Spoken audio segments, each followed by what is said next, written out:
In this movie, I'm going to help you to get auto completion set up for Git. Now, this is a nice bonus feature. It's not something that you have to have. You can safely skip over this movie if you want to.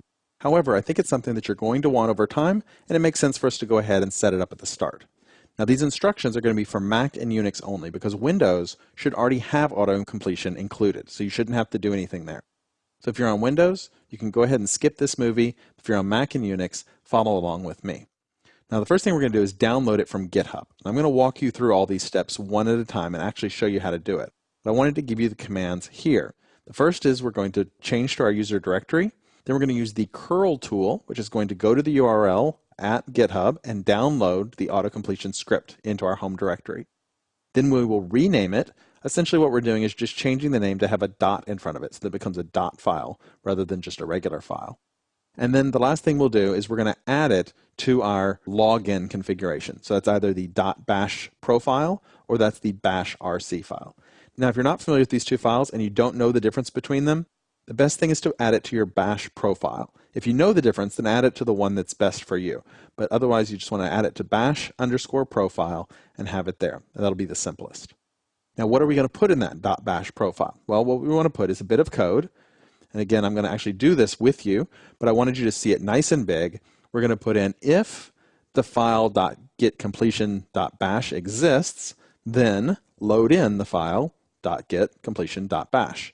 That's what this code does. There's a little bit of shell scripting code that does that. If the file exists, then load it. So let's see how to actually do that. So here I am in the command line. As I said, you want to just make sure that you're in your user directory. You should be by default when you first open the window. And then we're going to use curl with the dash capital O, capital L options. That's not a 0, that's an O, followed by, and I'm just going to paste in the URL here so that I don't have to type the whole thing out while you watch. It's https://github.com/git/git, that's git twice, /raw master contrib/completion/git-completion.bash. Very long. Take a moment, pause it if you need to make sure that you copy it all down. And once you do, hit return, and it should download the file for you. Now we can actually see that file with ls-la. And here it is, right here, git-completion.bash. Now the next step is we want to turn that into a dot file. So we're just going to say move that file. I'm just going to put the tilde in front of it just to make sure we're targeting the right file.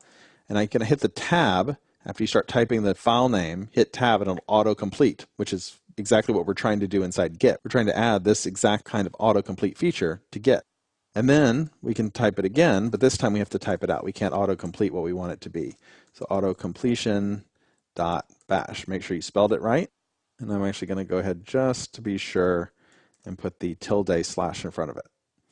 So there it is. Now if we do ls space -la again and see the listing, you'll see that now it's listed up here with all the dot files, and it's been renamed with a dot in front of it. Now the next thing is we want to edit this bash profile. Now again, if you have a bash rc file, you can edit that instead, but I'm going to edit .bash_profile. And the way that we want to do that, I'm going to do it with the Nano text editor. You can also do it with TextMate if you have TextMate installed, but I'm going to show you with Nano because everyone should have Nano installed. .bash_profile. There it is. You can see that I've got a couple of things in there already for my configurations. You may have something different or nothing at all. Now what we want to put in here is that little bit of shell scripting code. Again, I'm going to copy and paste it rather than type it all out. Let me just change the indenting here.